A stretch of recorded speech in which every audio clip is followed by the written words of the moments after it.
So there, if everyone wants to share the link, by all means, but we are now live. Okay, great. Hello, everybody. You should be seeing a countdown. We'll be getting started in about 3 minutes. And we are waiting on Mr. Martin Burke to join us, who we can only hope is getting himself set up. Oh, there he is. Hello, Martin. We are currently live. We're just doing a bit of a countdown just to let everyone know that we're going live in about 2.5 minutes. Okay. I can't get your logo to work. I'm using the Linux. It's not spraying. Yeah, we worked this one out. If you take the, was it large off the end or? Dash large. Yeah. Rename the file after you download it. Yeah, that's not the problem on mine, unfortunately. You said a Linux? I'm on Linux, yeah. Yeah. And I'm on a tablet, so, you know. I'm on Xanax. Look at what I'm on these days.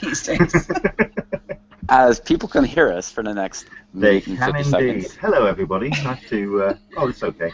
That's fine. But if you want to share your links at this point, but we'll get started in 1.5 minutes. Yes, if you are listening or watching this, it's a little bit of a behind-the-scenes thing. But it's more a case of we had some issues with Marc's audio last week with me muting and unmuting, so we're deciding not to bother with any of that nonsense. So everyone can just jump in and get stuck in. But we'll get started in about 1 minute's time. Everyone can just mute themselves.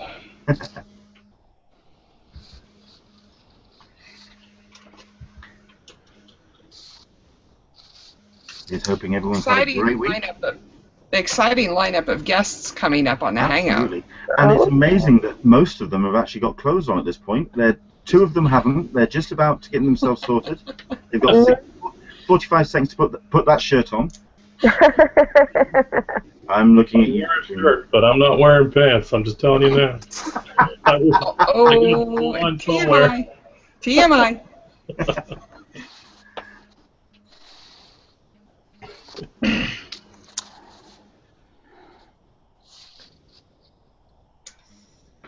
We'll have even fancier graphics next week, because that's when I'll finally get everything sorted out, and hopefully have some music and everything. Nice. We're getting there, slowly but surely. Wonderful.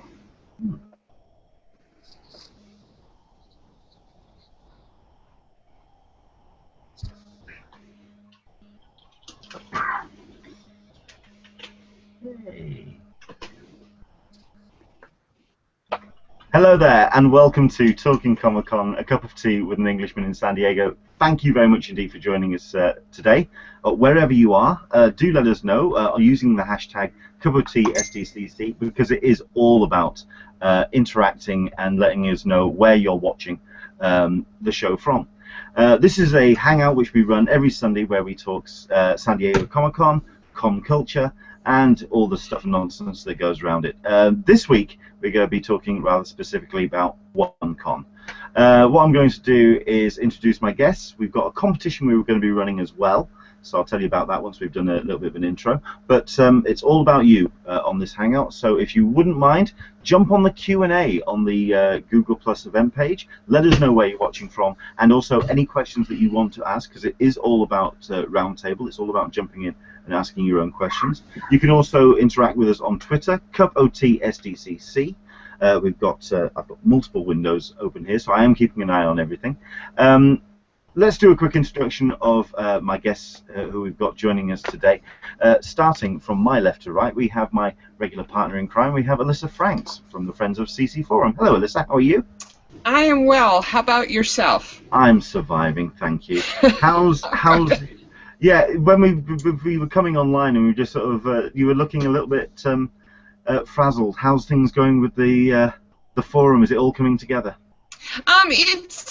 We're trying. One of our One of the editor that I had for the new front page had a major computer meltdown, as in Mobo, graphics card, all of it gone, hard drive gone. So we're trying to sort all of that out now. So Fair enough.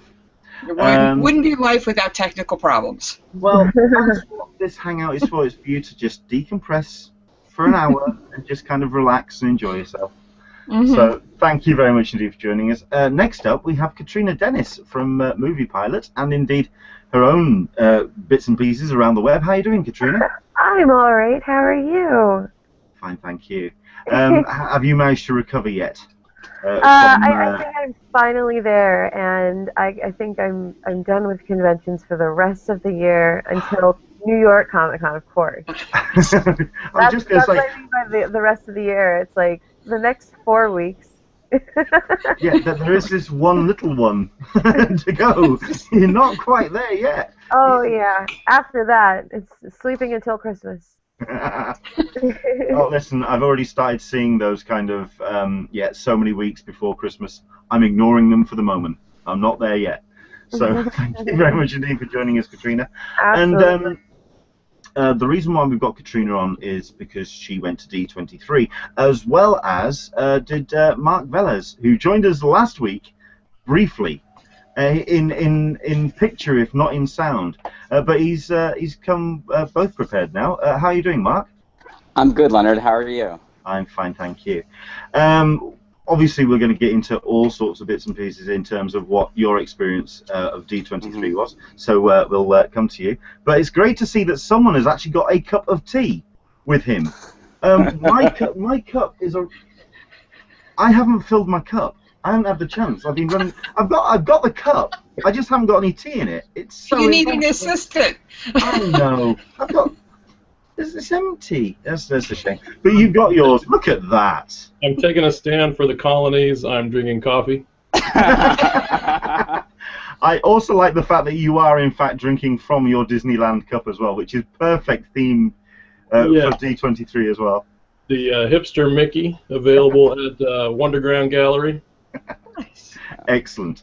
Thank you very much indeed for joining us, Martin. So, it is all about D23. If there's any questions you want to ask, like I say, we tried, myself and Alyssa, to answer as many as we could from what we were spotting on social media. But we have Katrina, Martin, and Marc to talk about what it was like actually at the con. What we are also doing between now and when we wrap things up in about 55 minutes time is giving away some books. Now, I know that everybody gets themselves a San Diego Comic-Con souvenir guide, and there's thousands, tens and hundreds of thousands of copies of these things floating around. That's fine.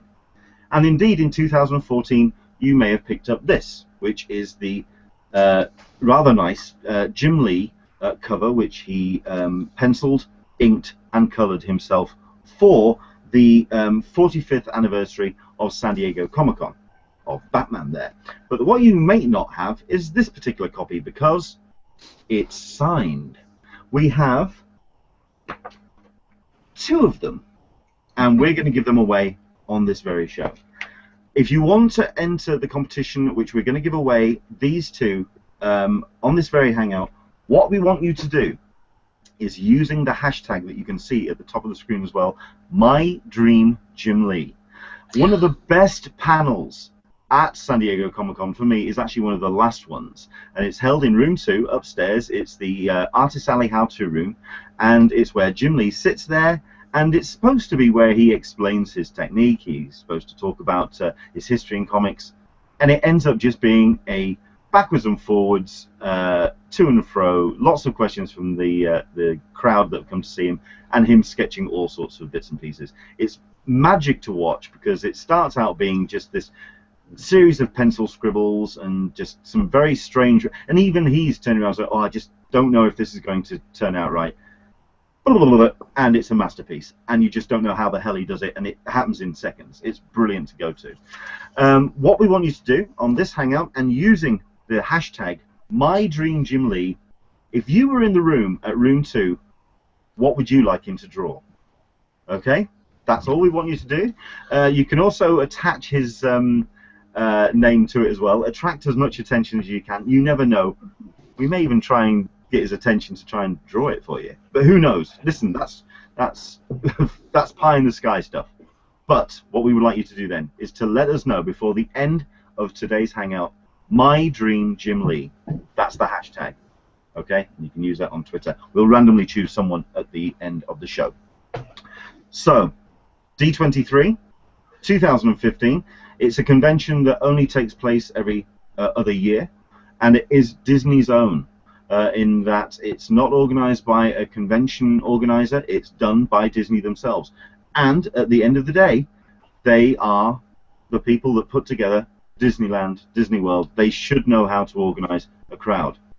At D23, we were hearing one or two slight hiccups. But across the board, it does also sound that so much stuff got shown on the panels and actually on the exhibition floor. It really did seem like everyone had a fantastic time, with just one or two flies in the ointment. So, this is where we now turn to our guests, and this is where I want you to jump in with your impressions. We'll start with Katrina. Number one, what were you going there for? Because I know that you go as press. You work for Movie Pilot or write for Movie Pilot. Were you going as press this time? Oh, we've got no sound. What? There we go. Oh, there we go.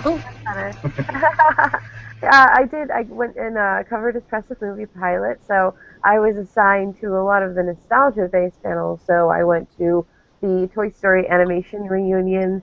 I went to the 20th anniversary for a Goofy movie, and I went to the Aladdin anniversary as well. So those are the big three for me. But I also went to Disney Interactive, which was amazing, and it was a really great show. And yeah, so I had a really good time overall. There were, of course, a lot of hiccups as we were exiting a Goofy movie, and I'll go a little deeper into this later, but there ended up being 900 of us in like a hallway that was about 35 feet wide, and we waited there for about 15 minutes, so that was kind of freaky.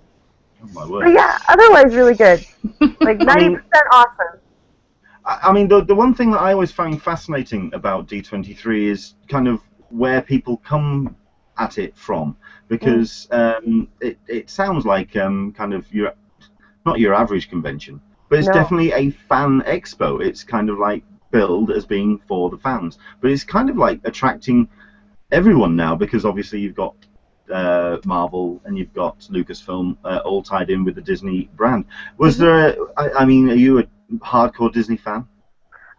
No, but I do love Disney. You know, it's always been a part of my life. I grew up with a lot of the iconic 90s movies, like the three I had just named. You know, Mulan was a big part of my life. And so there, you know, I grew up into what I think is one of the golden eras of Disney. So I feel very lucky to have done that. But as far as like collecting pins and being like hardcore and joining awesome clubs so you can get into sweet bars that like normal people don't know about in Disneyland, it's an aspiration, but not something that I do. Okay. Well, I mean, so you were obviously there to catch up with all sorts of bits and pieces as part of Movie Pilot. Was there anything that you got up to that you take away as a massive highlight for yourself?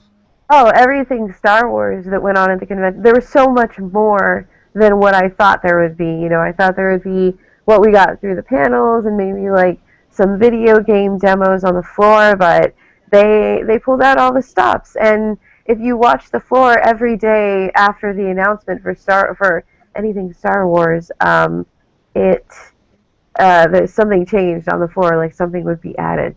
So it was really cool. Excellent. I really enjoyed that. Well, we're going to go down the line and we're going to find out what the highlights certainly were. Mark, now, finally, we got you on camera and we've got audio, so we get the chance to actually talk to you, because you were, when we spoke to you before, it was kind of like first thing in the morning, and you were approaching D23 slightly differently, because you weren't kind of like getting in there kind of like first thing in the lines or anything. You were taking it a little bit more laid back. What was your approach this year? Well, this is my first ever D23, so I didn't know what to expect. I actually had a lot of anxiety leading up to it, and like I felt so unprepared. As opposed to Comic-Con, which I've gone to since 2001, I know what to do. I know what to expect. I didn't know how crazy or fanatical Disney fans would be. I didn't know whether people would line up early. I didn't know anything. And then I was hearing reports on Friday morning, and that looked a little scary. And then I was like, oh, I really wasn't prepared for just the lineup and any of that. And it was just really hot as well. But my main objective with D23 was to get to the Marvel panel.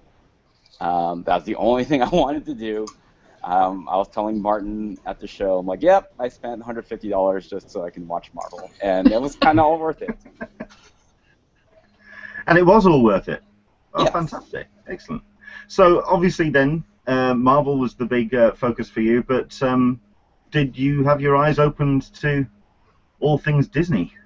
I like Disney. I like Katrina. I'm not quite the Disney fanatic. I have friends who are Disney fanatics. My girlfriend loves Disney, and so part of the show for us was, we also got Twilight discounted tickets to Disneyland, so we did that a couple of days.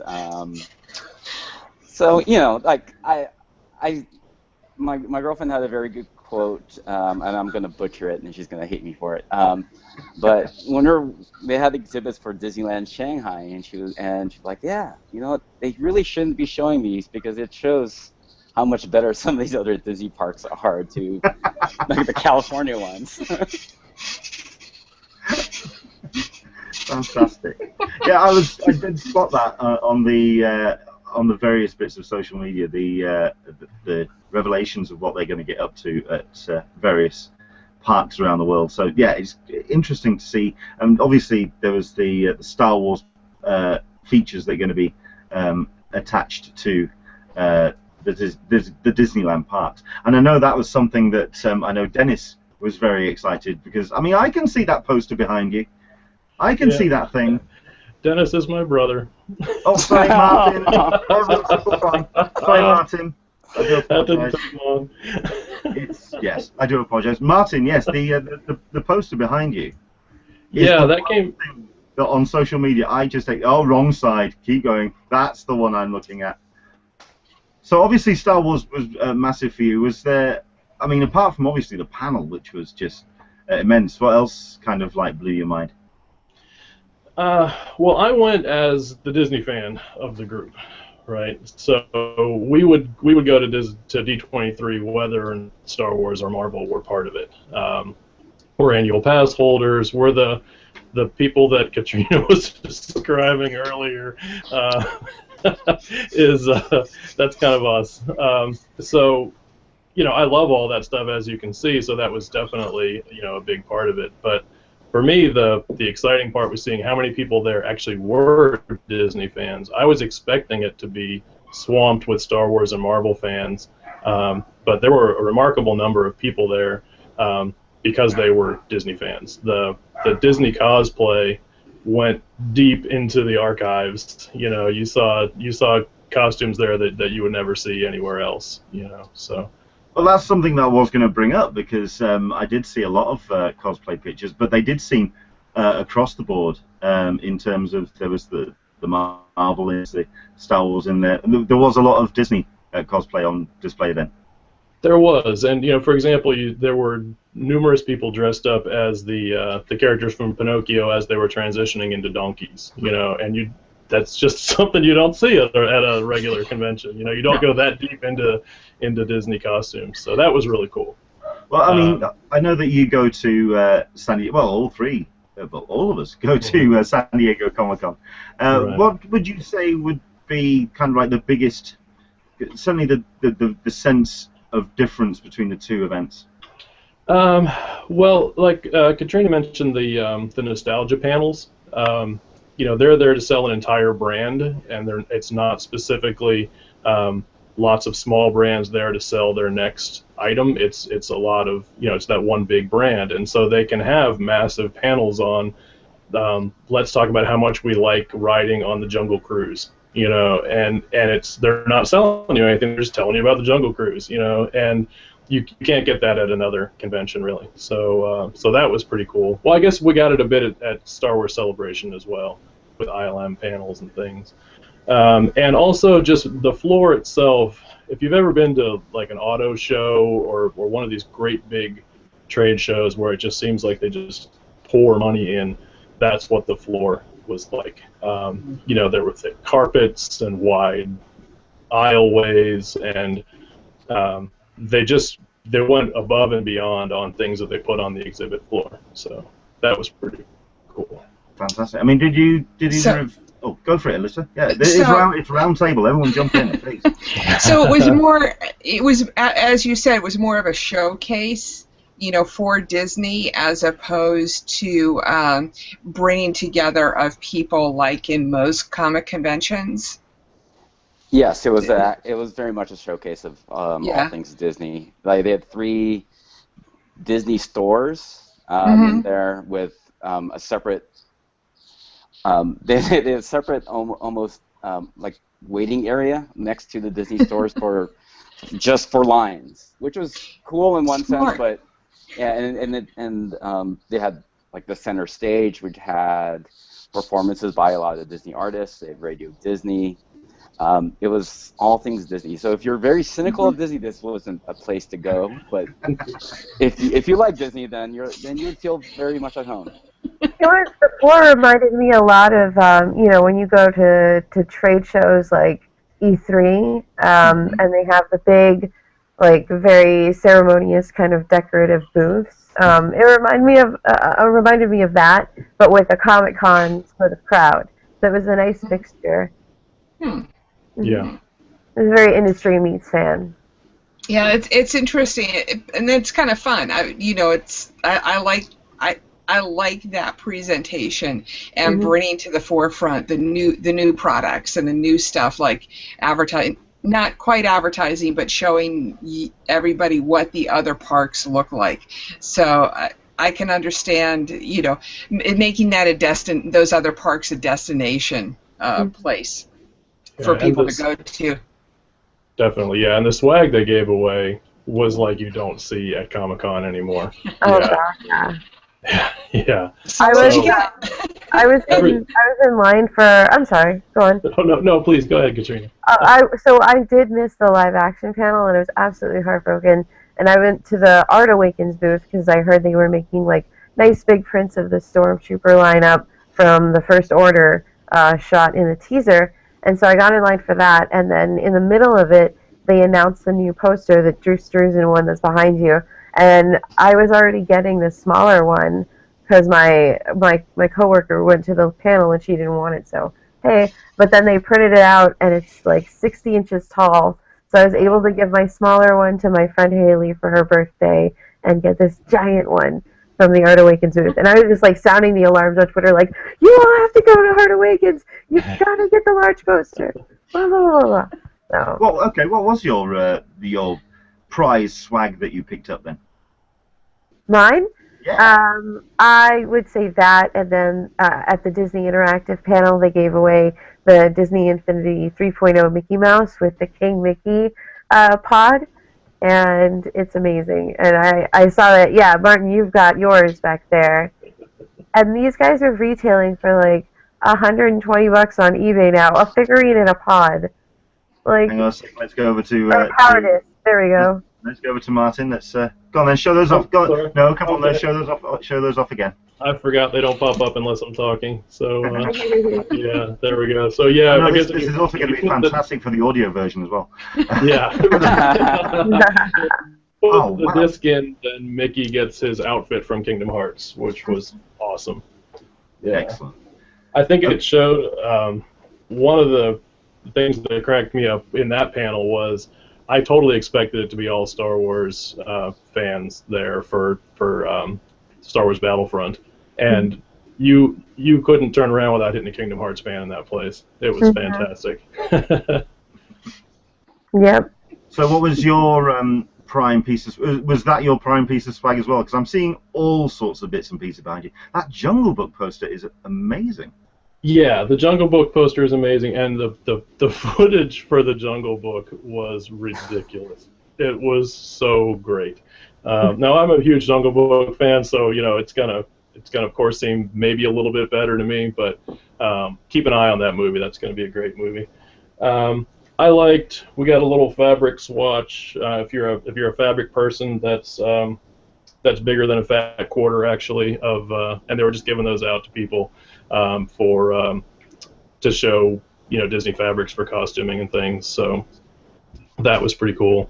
But yeah, I think the Drew Struzan poster is probably my favorite. It is a stunning piece of work, and I'm a Struzan fan, so I mean, when I saw it, I was incredibly happy. Mm-hmm. Okay, certainly one thing I want to bring up with, well, no, we'll come back to that. I'm going to come back to that. I want to speak to Marc as well about what he picked up. What did you find at D23, Marc? I was with Martin at the live action panel, so I also got the Drew Struzan poster as well as the Jungle Book poster. I picked up some random. They had the trading card thing going on all weekend. So I picked up a few of their trading cards, but not. I ended up getting like 5 Jessies and 6 Maleficents, and I was like, all right, well, I'm not going to be one of those people that goes crazy for them, because by Sunday the trading card game got intense, like just really intense. I remember seeing that. It was like I looked at Twitter and like, I'm sorry, I'm a little loud. I looked at Twitter and there was a photo of this giant crowd like convulsing in this one area, and it was like somebody announced a Goofy card. Yeah, because they kept on announcing it on the app, and then people would just like flock to it. And I remember on Sunday, the last announcement, they flocked to the entrance of Hall C, and I was walking back in just randomly, and then all of a sudden, why are there so many people here? I'm like, oh, it's a trading card. Well, I mean, okay, I'll come back to Martin and the question I was going to ask about the live action panel then. Sorry, Katrina, I know that this is going to be rubbing it in. I'm so sorry, but yeah.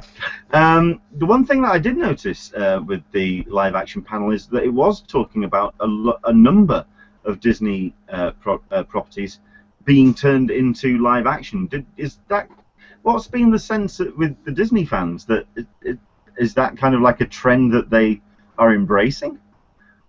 Yeah, I mean, they've done a great job so far. So I think everyone's really excited about it. And what they showed, didn't have any real footage for Beauty and the Beast, but they had some cast and they sang a little bit, and that was really great. And yeah, I think the Disney fans are really looking forward to it. Cool. Okay. They did some that were original movies that are live action as well, like Queen of Katwa and things. And they didn't show a movie in there that I didn't think looked good. But then again, you are the hardcore Disney fan, so you're biased. I am. Yeah, they were preaching to the choir there. Oh yeah. The largest ovations during the live action panel were for Johnny Depp and the announcement that Orlando Bloom will be back for Pirates. And then, my girlfriend stood up for that, and she was acting all cool most of the time, and then Johnny Depp just stood up. One thing I wanted, in that case, it kind of brings up this question. I was just wondering if it is the kind of difference between D23 and other conventions. With, say, Comic-Con and New York Comic-Con, when they have panels, they're kind of having to sell the products to an assembled audience, and they're kind of having to almost convince them. Like Martin said, though, is it more a case of preaching to the choir? It's going to be kind of like a rapturous applause anyway. What do you think? What do you think, guys?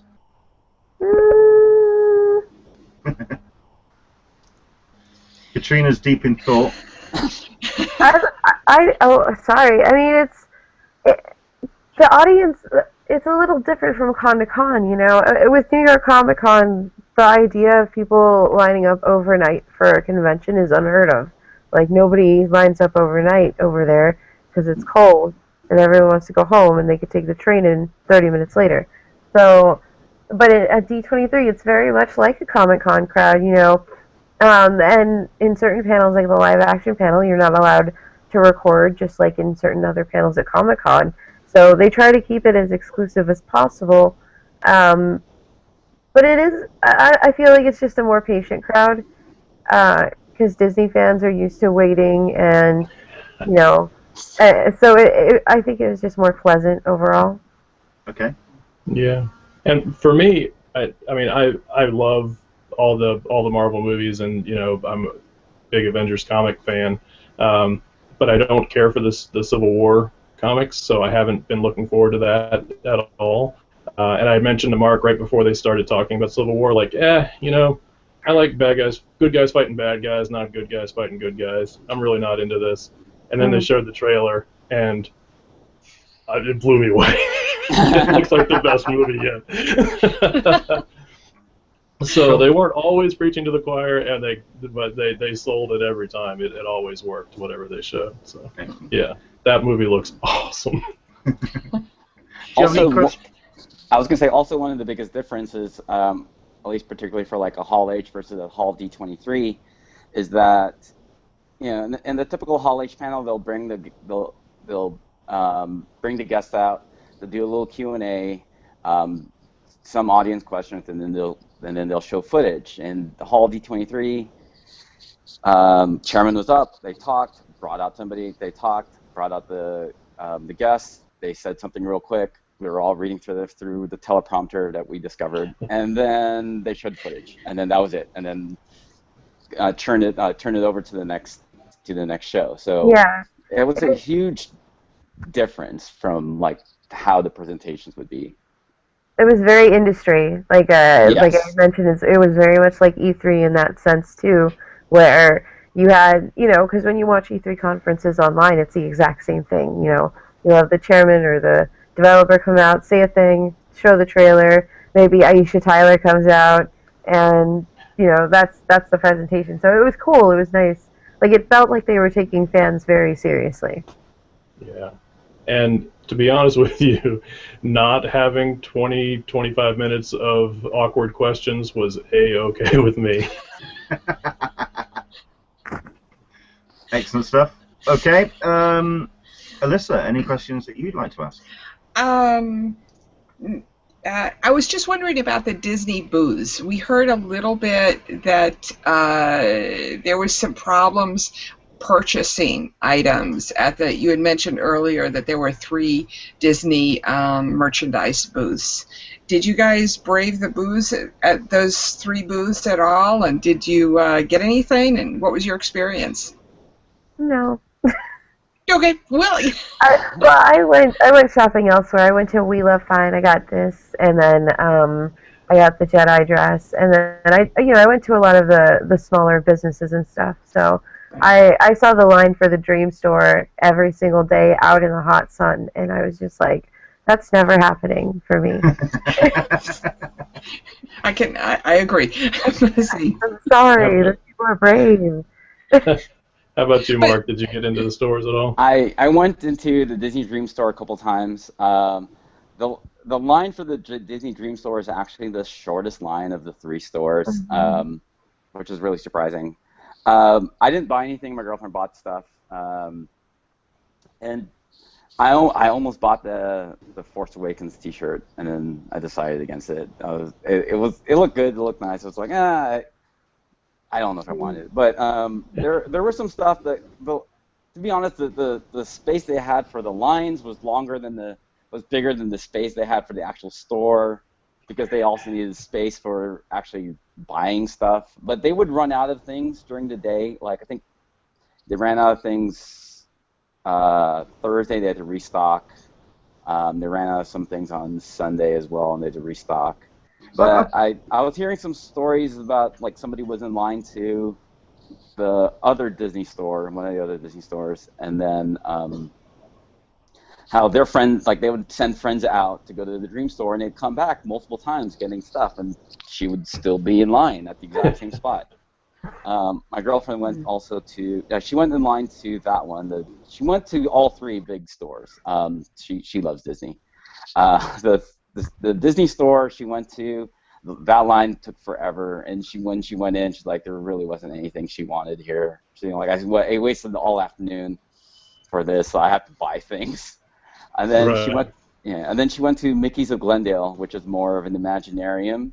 I guess that's what they call it, and it's more new stuff that they have coming up, and she liked that more. But again, that line was incredibly long, and it split up into two separate lines later with just merchandise or merchandise and pins. And she just like, well, I'm spending too much time. Merchandise alone is shorter than merchandise and pins. And then she didn't even want to look at where the pins, what they were selling at the pins section, because she didn't want to feel that regret of missing out on that. But she said there were a lot of really cool things at the Mickey's of Glendale store, but the lines were just really, really bad. Yeah, we've got a couple of people who are jumping in on the Q&A. We've got Dan Berry, who's saying the Mickey of Glendale store at D23 had a horrid line. But I mean, the one thing I was reading on social media was the difference in the exhibition floor, or what I mean, I don't know what the actual term for it was. The floor, saying that the aisles were very wide, except that and the booths were rather small, and kind of like they were losing stock a great deal of time because there wasn't a great deal of place to put everything. But we've got Mel Shaw that's jumped in on the Q&A saying that the floor was immaculate and very artistically and dramatically lit. Lots of great swag. It was a show, and a great one at that. Was that everyone's take on the floor? Who did the floor out of you three? I loved it. I did the floor every single day, and there was always something new to see, so that was really cool. And each presentation was just so immaculately done. Like, everything was clean. Despite any lines that the floor might have had, nothing felt stuffy, unless, I guess, if you were in those lines. And it was great. And the vendors they chose, you could tell they very carefully chose people to fill the emporium, which is what their vendor areas were. And selling things wasn't like, selling physical items, that wasn't the focus of the floor. So it was very different this year. So it was really cool. Yeah, I would agree with all that, definitely. And I contrasted a bit with Star Wars Celebration. You went to Celebration, right, Katrina? Yep. Yeah, I felt the focus on exclusives was so just immense at Celebration that you actually couldn't buy anything because everything was an exclusive. So everything had a line and everything was sold out. And you couldn't even buy a T-shirt at Celebration because they're all locked up in the exclusive area. So they did a much better job at this one, I thought, with that. Did you do the floor, Mark? I did the floor every day except for Saturday morning when I was in line for live action. But the floor was really nice. It was I really like the really wide, large aisleways. You can feel like you can walk around and not have to speed walk and time when the crowd's going to hit you.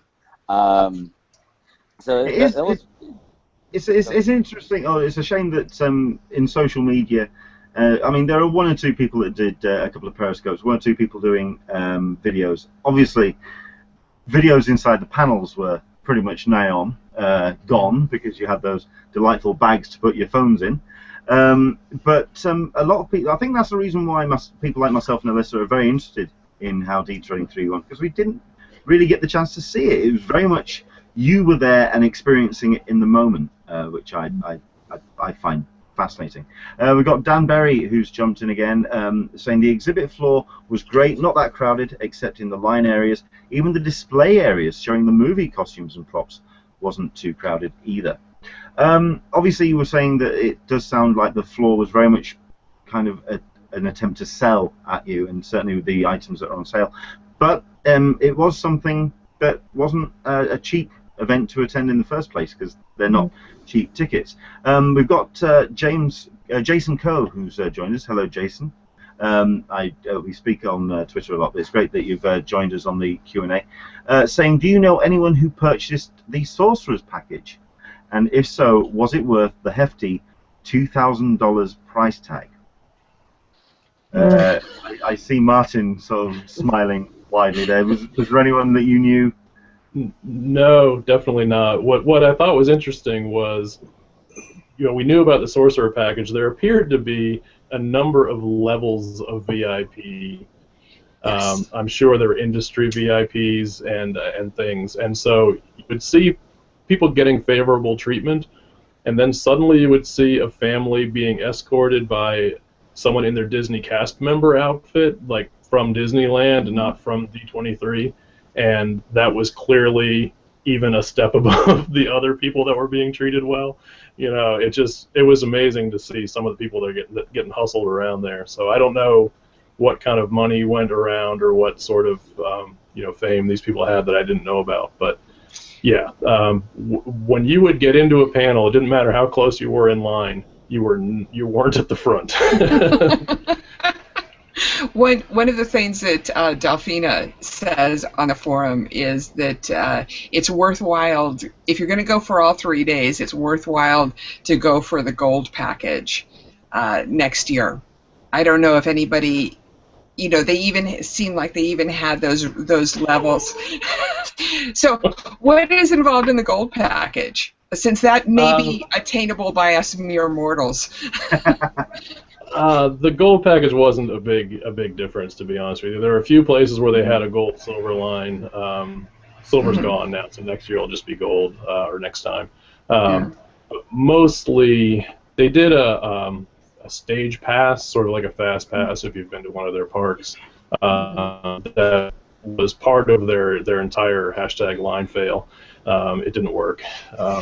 But we are going to be covering that very soon indeed. Right. Yeah, we're going to get into a couple of the negatives.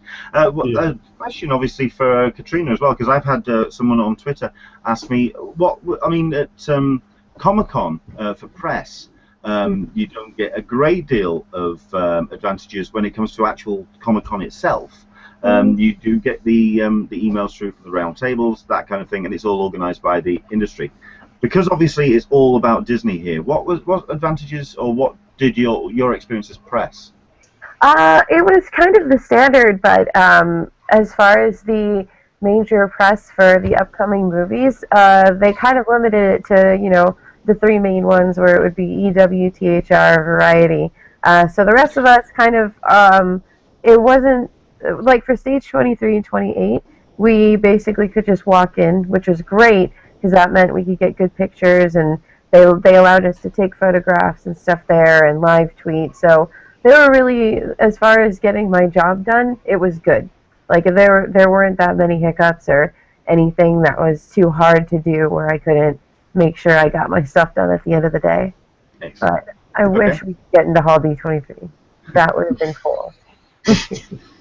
Well, I mean, I think that's kind of like what everyone who seems to think that, if you apply for press, that you get escorted right into the front of the line. Yeah, Hall D23 was a limit of 1 person per outlet, so I ended up foregoing mine because we had a much younger correspondent, and I wanted her to have fun. So. You're a good person. Well, I mean, obviously, as well as all the positives, and it does really sound like it's a very positive crowd. It sounds like it's a very positive con.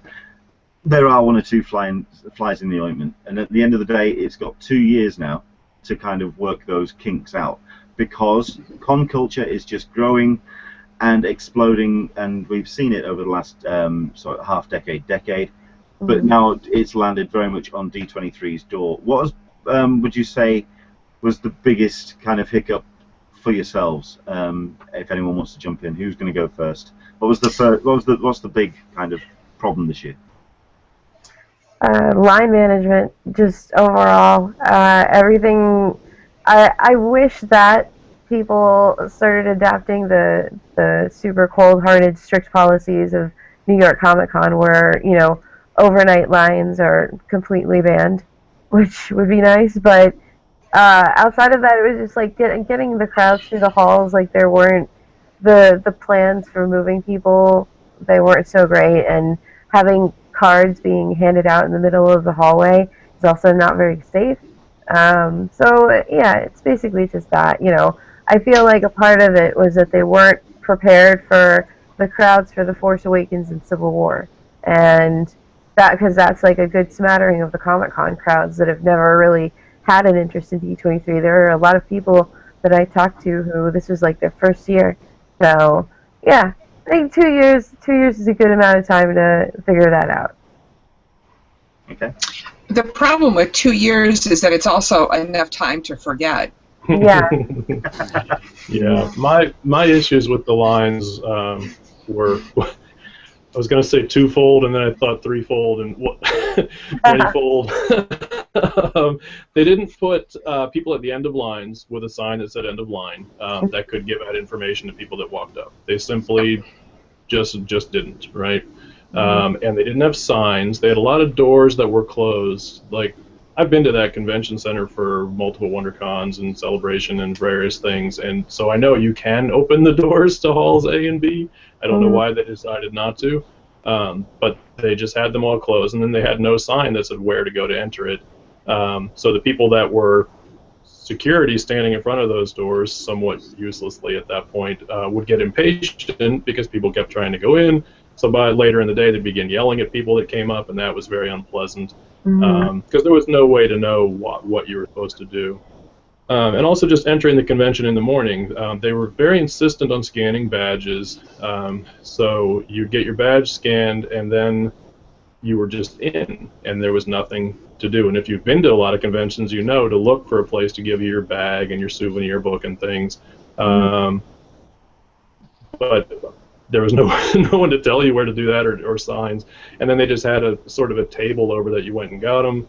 Then they wanted to put a check mark on your badge, and it took them, I would say, 3 hours probably to get everybody in there the first day, with unseasonably hot temperature outside and no line management outside, and it just seemed like they said, let's have a convention, and that was as far as it went as far as line management goes. There was none of the things that you would have at any other convention. I mean, were done, obviously being organized by Disney, you'd kind of assume that they were going to take the lessons and the kind of like the model from the parks, because obviously that's one thing that I presume they do pretty well is line management. Was that something that fell apart then? It did. It didn't translate. Yeah. If people had even stood in a line before, I would have been surprised. Never mind managed a line. It was bad. It was very, very bad. And a lot of the line management problems that Martin was talking about happened the first day. That first day was really, really horrible.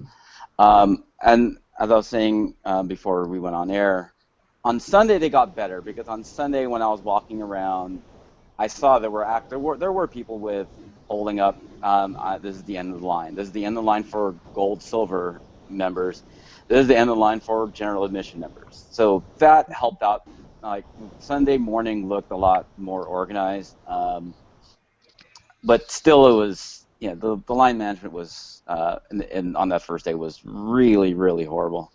And then on top of that, my biggest problem was really also the programming. They didn't have a whole lot of programming in stage 23 and 28, and even in hall D23, and they had a lot of time in between panels. And I encountered this where I was going to a panel that started a half hour late, because the panel before, which had a half-hour buffer, ran until the start of my panel, and then they gave out too many. They have stage passes, which is so they gave out too many stage passes for this one panel, and it seemed like everyone who was entering had the stage. You couldn't get in through standby, and I thought that was a little unfair to people who may not have known about the stage passes, or thought, oh, maybe I can try to gamble on standby. And I wasn't too fond of that management aspect. So they cleared rooms? Yes, they cleared rooms. Clears, yeah. And they left what seemed to be more time than they needed in between panels. And so people overran it. Yeah, it's Yeah. Sorry. it was more mismanagement of the time between panels than anything. Yeah, it was. Yeah. So it's a testament to how great the content was that like that wasn't the first thing we all wanted to talk about. Fair enough. It was pretty bad. Okay. How did the tap in tap out thing with the and I've heard this was not an RFID system, it was a quasi system. How did that work for you guys? I still don't understand how it functions. I don't know what was it, just like a head count thing, or I don't know, because sometimes they would scan it, sometimes they wouldn't. I didn't get it. I didn't Yeah, either. and it wasn't a tap. Yeah, it wasn't a tap in tap out. They had like a handheld scanner, and it was almost like a QR code on your badge, and they would Okay. scan it every time. Every time you walked in, I'm like, I was in here already just 5 seconds ago. You're scanning me in again, like, yeah, we need to scan every time. I'm like, that's ridiculous. Yeah. So it had to go out and get the information from the cloud and back down to you, kind of thing, as opposed to just reading it off your ticket. So it sounds as though that it worked a lot more clumsily than the New York Con RFID, which is very quick. Yeah. Absolutely. I was also hearing as well that you were saying that they had the handheld scanners and they only had 2 per shoot, which means they were having to feed all these people down the chute. I mean, certainly, I know that Martin, did you do the early queue up for the Star Wars? Oh, for the live action, right? The overnight queue actually was the star of the show. That worked perfectly. Mm-hmm. And Mark, you had some things you were going to say about that, I thought. Did I? For overnight? Basically, your comment on Sunday or Saturday was, I'm just going to come queue up overnight just to get, even if I don't want to go to the first panel, just so I can get into the building. Yeah, because the first day I went to that, the Friday morning, I guess, lineup. Even though I didn't want to get in and shop early, and I didn't want to go to the panel. I wanted to get stage passes for the mouse raid, which is embarrassing just to say. It's their version of the math parade, which was a lot of fun, and I'm glad that I got stage passes for it, and we got great seats and had a good time. But I did that overnight queue more or less just so that I could be in the building, and it turned out to be great. I had my bag, I had my souvenir book. I then made the mistake of going out to pick up my wife and son, and there was no way for me to get back into the building without waiting in the line with people who hadn't been in yet and were waiting for their bags. It was pretty disastrous. But yeah, the overnight queue was great. You got in, they had a nice space for you, they sold coffee, I think that was one of the reasons why I brought it up, because it did. I mean, the one thing that I did read was the whole idea of the doors opening, and then 2 hours later, people still not getting into the building because they were still being fed down those chutes, and it was just taking so long to get people onto the floor, into the building. Yeah, there was some of that. And there was the announcement of, hey, we're letting you in 30 minutes, and then an hour and 45 minutes later, after not being able to find a single D23 employee anywhere, you'd finally get let in, no intervening announcements or anything. So they messed up that to some extent too, but yeah, it was way better than the other lines. Okay. Was it something that did improve over all the hiccups that you've talked about? Were there things that they learned over the course of the weekend that they were dynamically kind of like adjusting and improving, or was it a case of let's just get this weekend out of the way and we'll concentrate it once it's all done? What was your take on it?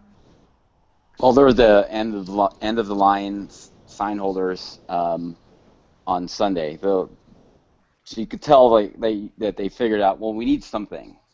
So just to get in, I think the lines to get in on Sunday were definitely better than on Friday.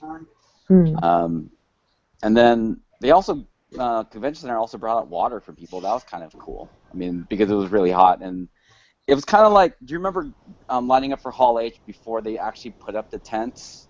That's kind of what the lines was like to enter the Convention Center. There were no tents. So you're out in the, the 85, 90 degree weather of Anaheim, California. Yeah, I heard it was a bit hot. Yeah. The gold silver line was in the shade. Of course. And that's why you get the gold silver.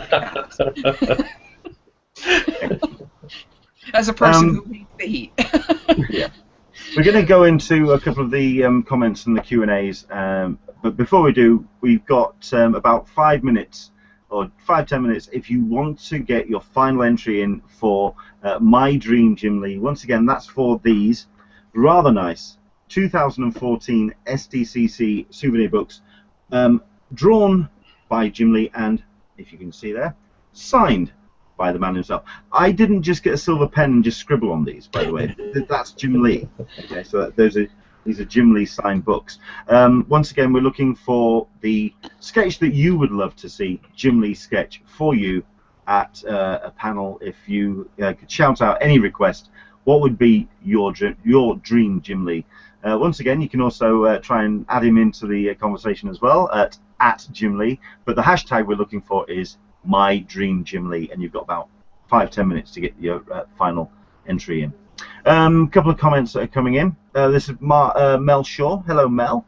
If somebody is escorted by a plaid, that's P-L-A-I-D, they are most likely a celebrity or an executive in the industry. The VIP escorts are called plaids in short because of their plaid costumes. So that's kind of relating back to what we were talking about in terms of people getting some VIP treatment.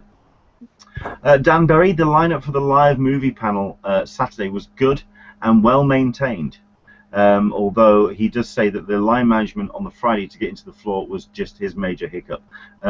People didn't even know what was going on when we asked them, and there was also no shade in the lines as well, but I think we covered all of that.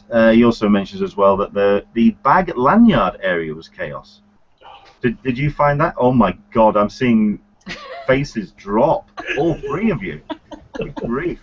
Okay, the bag lanyard area. Katrina, I mean, what did you find?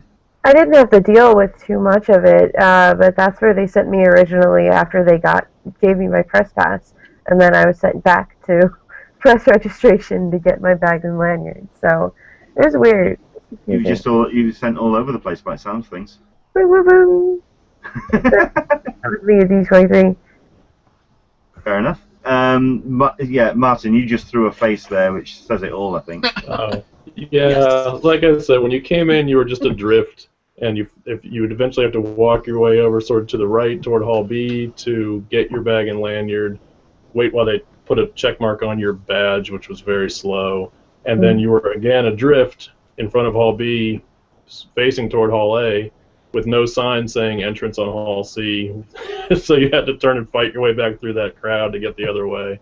Yeah, that was what caused all the people to be standing outside for 3 hours. Basically, was that whole mess. Okay. Other comments that are coming in on the Q&A. Alyssa, apparently, you said a little bit earlier, because I thought you were saying this as well, about next year. D23 is alternate years, and it's going to be 2017 for the next one. I thought I said 2 years. Ah, you see. I thought I said 2 years. I knew that. Sorry. A CM at Disneyland actually told us it's every year, alternating between Anaheim and Orlando. So even they get it wrong. So there we go. Thank you very much indeed for that, Dan. What else have we got here? I think people are also asking. I think the big question then is, what can D23 learn? I'm guessing then all three of you took positive thoughts away from this year. I mean, absolutely loved it. Yeah. Yeah. Yep. Yeah, it was fine. Right. Okay. It was fun. Oh, it's fine. Okay. You see, this is why this is why we invited Mark, because I love him for his understatement. That's what I like about it.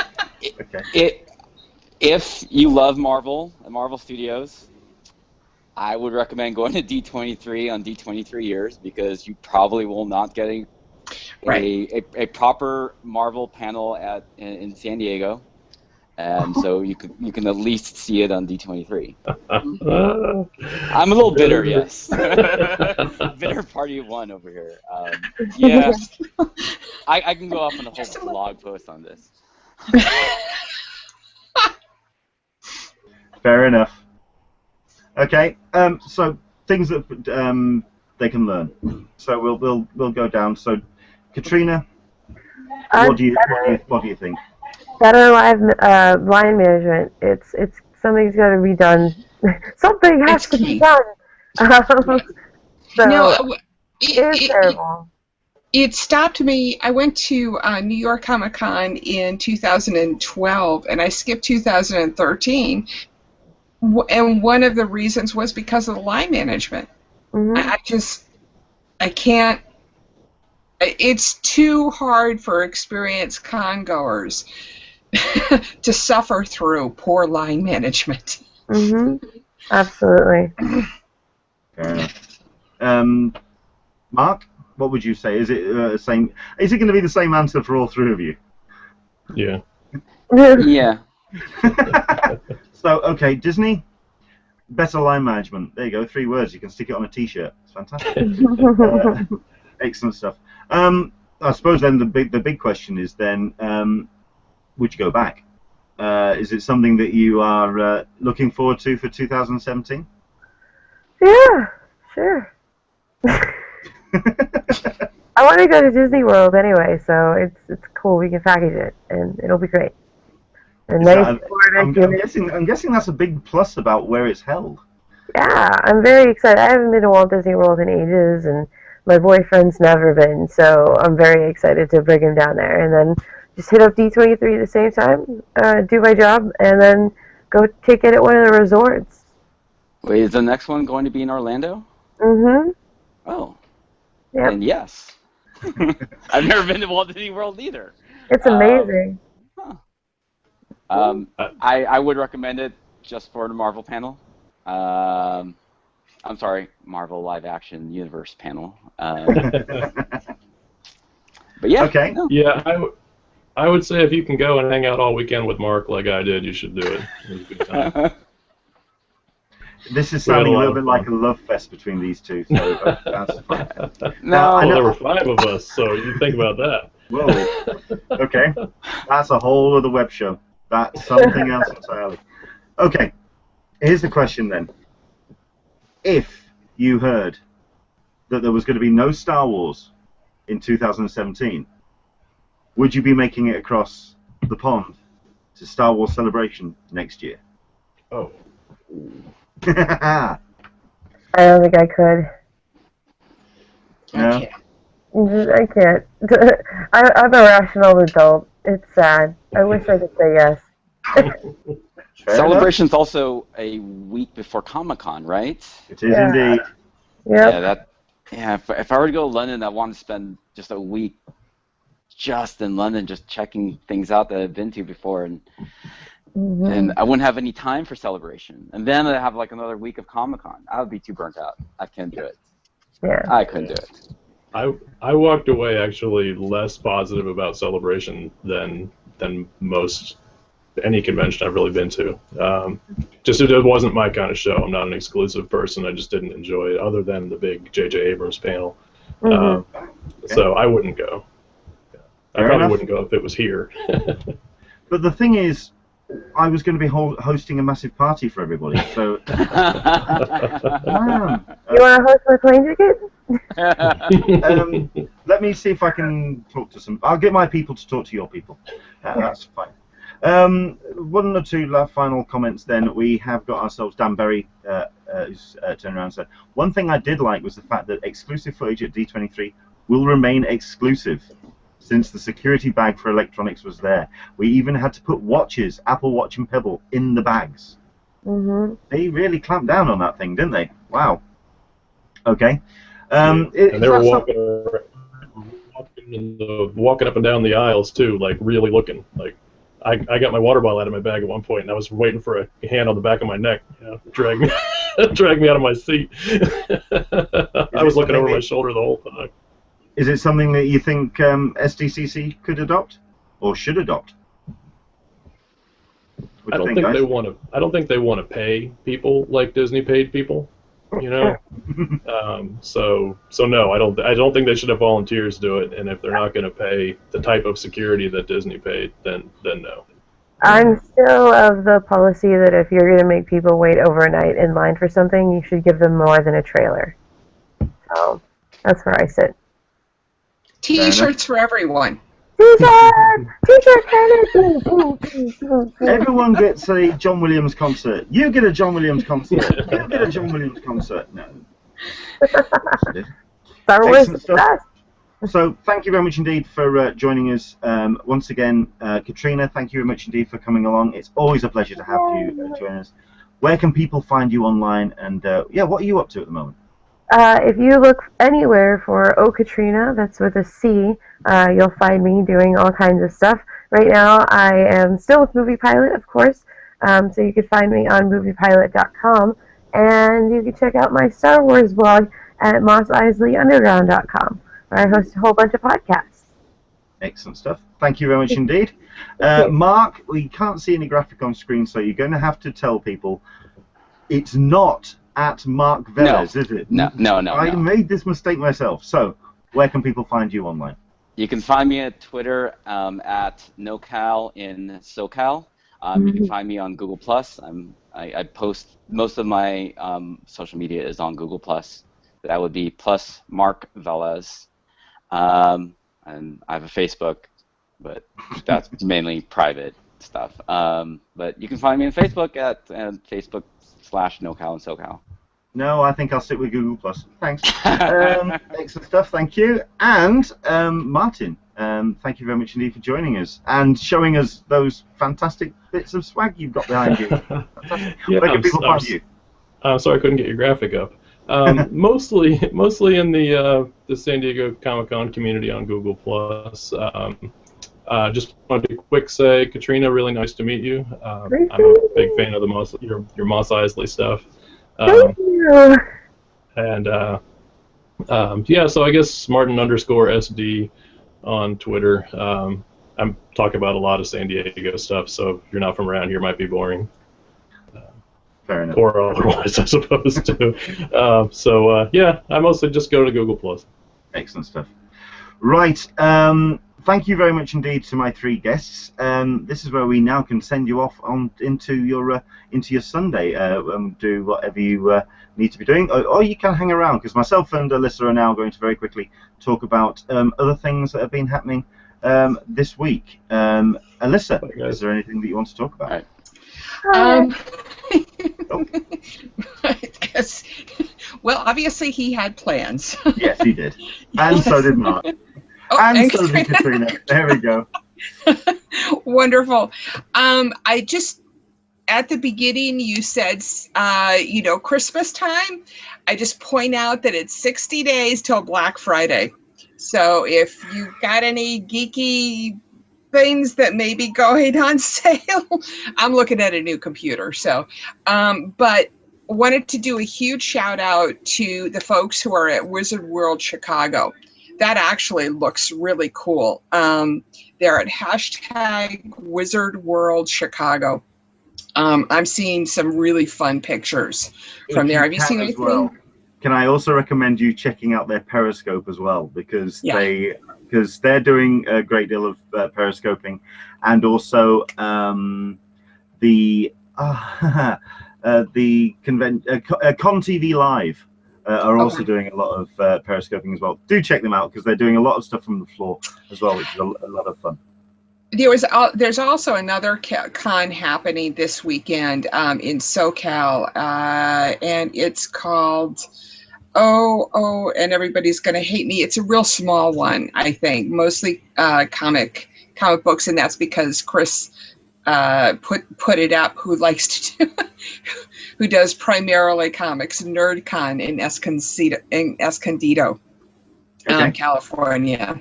A shout out to those guys too.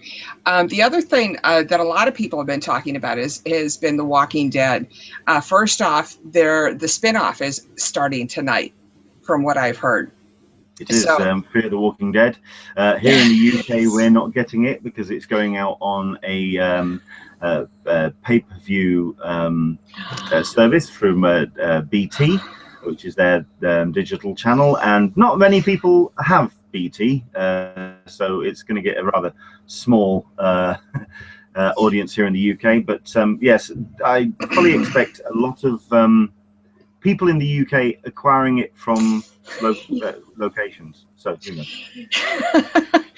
good luck with good luck. Yeah, good luck with that. Yeah. Because it looks really good. I'm really looking forward to it, and we'll probably be watching it close to live, if not, if not doing just a little bit of time shifting myself, because I can't sit through commercials after 10 years of TiVo. I just can't do it unless there's a really cool commercial. I hear you. I hear you. Okay. But New York Comic-Con, Walking Dead tickets. They handed. There was a Heroes event in New York, and Mike can talk to this quite a bit. And they enabled anybody who was at that event to get into the Walking Dead experience, so we can see the premiere of the show 2 days before everybody else does. We were talking earlier about putting our phones in a bag. I'm imagining that's going to be serious. Same kind of security kind of things there. So, but it seems like a lot more people are able to go there, and there's a lot of tickets that are freeing up. So keep your ears out. Try and meet up with friends, and if you want to go to that. Fair enough. So that's kind of been what's happening on the forum. Excellent stuff. Just to let you know what's happening in the next couple of weeks here on the Hangouts, we've got ourselves some big guests coming up, which we're very happy and pleased about. We're still finalising one or two of the people in the slots, but we do have on the 13th of September, we're going to be joined by Brittany McManus from CGC, which I'm very interested to hear what she has to say, because anyone who's getting into collecting comics wants to know about how to keep them in the best order before you get them signed. What it actually, the whole process of CGC, it's going to be about that. We're also going to be covering Granite State Comic Con on the 13th. On the 20th, we're going to be speaking to Fritz and if I can talk about Brittany for just 1 second, she handles the Well, when I spoke with her about it, CGC was very clear about, do we want somebody on who does who can talk to grading, or do we want somebody on who can talk to the process? And I said at this point that we really wanted somebody on to talk through the process. So she is not going to be talking about the specifics of grading and can't answer those kinds of questions. I just needed to make that very clear to people. Fair enough. Okay, excellent stuff. We also have on the 20th, we're going to be joined by a fantastic couple who run Flicks in the City. Now, this is a couple from the UK that go to conventions, and if you search for Flicks in the City on YouTube, or even if you just search for panels at Comic-Cons, you are going to have seen Flicks in the City videos. Stunning quality, and we're going to talk about them, about what they do and about their work. I'm really looking forward to that. On the 27th, we're going to be doing our 2-week ramp up towards NYCC. We're going to be speaking to Mike Armstrong from ReedPop, who's going to be joining us to talk about that con. Really looking forward to that. And always entertaining. He just exudes enthusiasm and fun, and he's somebody I could just listen to for hours. Somebody has a crush. We also are going to be joined on the 4th of October. Somebody I've got a crush on. Yes, I do. This is Cameron Duell from Funko. He's going to be joining us to talk about the exclusives that they're going to be bringing, because they're going to be at New York City Comic Con for the first time. And then on the 11th, it's New York Comic Con itself. So we're hopefully going to be having a bit of a live report from Miss Franks, who's going to be hopefully on the floor. Fingers crossed. So there you go. I'll probably be in the same position I was last year from an overview of the floor. No, we want you on the floor. We want you in the thick of it. That's where we want you. Must I? Oh my word. Okay. The woman looks scared, and she's got another month yet. So easy, Tiger, calm down. Right, let's get this done. Time to wrap things up. Okay, Alyssa, once again, tell us where people can find you. friendsofcc.com/forum. There you are. Excellent stuff. And you can find myself, Leonard Sultana, at Englishman SDCC, or you can also find me, just type in an Englishman in San Diego, anywhere in Google, you'll find me all over the place. Right, we have these things, and I'm going to be a little bit more delicate with them now, because we have somebody on the chat say, Kitty Gun, hello Kitty, you're getting your fingerprints all over them. I'm having a heart attack here. Have you never heard of a plastic sleeve? Okay, I'm putting them down. I'm not going to touch them again. I'm going to put them in an envelope and send them off to 2 lucky winners. So here we go. We've got ourselves a whole bunch of people who have been sending out these tweets. Thank you very much indeed for including Jim Lee in there as well. So hopefully he's seen them, and well, you never know, we might get a response. It would be really cool if we did. So here we go. We've got 2 which we're going to do. We're going to randomly select from these entrants, and let's go for our first one then, and that is congratulations to Neil Williamson, who has won himself one of these Jim Lee signed. He's put himself the suggestion, it's got to be Judge Dredd versus Batman. I would love to see a Jim Lee Judge Dredd. That would be incredible. So congratulations, excellent stuff indeed. And next one is going to Sui Mo. That's SUEYMO on the Twitters. Thank you very much indeed. My cousin and I would like Jim Lee to draw Darkwing Duck versus DC villains in keeping up with the D23 chat today. That would be incredible. So yeah, excellent stuff. Congratulations to Sui, and congratulations to Mark. Well done. We were going to get in contact with you after the hangout, and we'll get those off to you. Thank you very much indeed for joining us. We'll tell you more details about what's happening on next week's show when I post details for it later on. But in the meantime, enjoy the rest of your weekend. Thank you very much indeed for watching, and we're back again next Sunday. Take care. Bye-bye. Everyone, take care, guys. Bye.